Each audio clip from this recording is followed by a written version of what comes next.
Hey everybody, how I test my fragrances.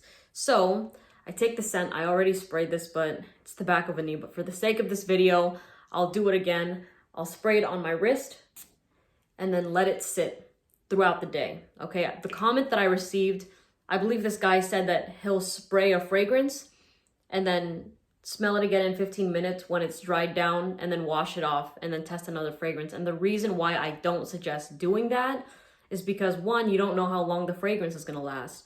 Two, a lot of these scents really develop over the hours that you're wearing them and they don't smell the same from start to finish. And a good example of that is By the Fireplace by Maison Margiela. And I'm not saying that there are no linear scents because there are some that smell exactly the same from the beginning to the end, but this is the perfect example of a fragrance smelling totally different. This smells like fire and burning wood within the first 15 to 30 minutes of wearing the fragrance, but 2 hours later, it smells like marshmallows. You don't smell the fire at all, right? So you wouldn't know that if you wash the fragrance off 15 minutes later.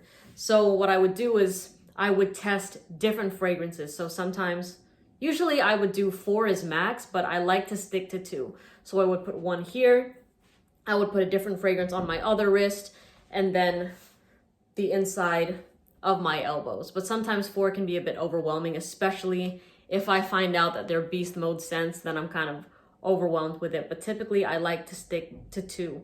And I'll check in around like the 6th hour if it's really like still on my skin. If I have to put my wrist to my nose, then I know that the fragrance is kind of so-so. Unless it's a freshie, then I understand, right? But that's how I gauge it. That's how I test it. So yeah, I don't wash off the fragrance unless I can't stand it within those 15 minutes. Because is it worth it to buy a fragrance if you hate the opening, if you hate the initial 30 minutes? I would say no, because it's supposed to be an enjoyable experience. You know, you don't want to smell something that you just absolutely despise and then wait 2 hours later for you to somewhat like it, you know? So I understand that. If it's something that puts you off immediately, then of course wash it off. But if you really want to test for the longevity and to see how it develops over time, leave it on your skin. Never rub in your fragrance also. I've mentioned that in a few videos because it can take off the top notes and also mess with the performance of the fragrance. So do as I did show it right in the beginning. Spray it from a distance. There's no need to spray super up close where it's dripping because it's going to make you want to do this.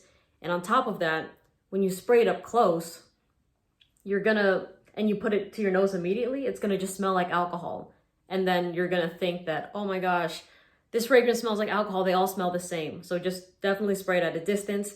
So by the time it gets to your nose, the alcohol would have evaporated and you're left with how the fragrance is actually supposed to smell. And I know some people are fans of like shaking it, like when it's wet, they'll do that and then they'll shake it, but I don't even, like you'll see me kind of like waft it like that, but I would never I'm never shaking off fragrance droplets, you know what I mean, to get the smell. So just at a distance, give it time, and then assess. Anyways, I hope this video was helpful, and I'll see you in the next one. Bye.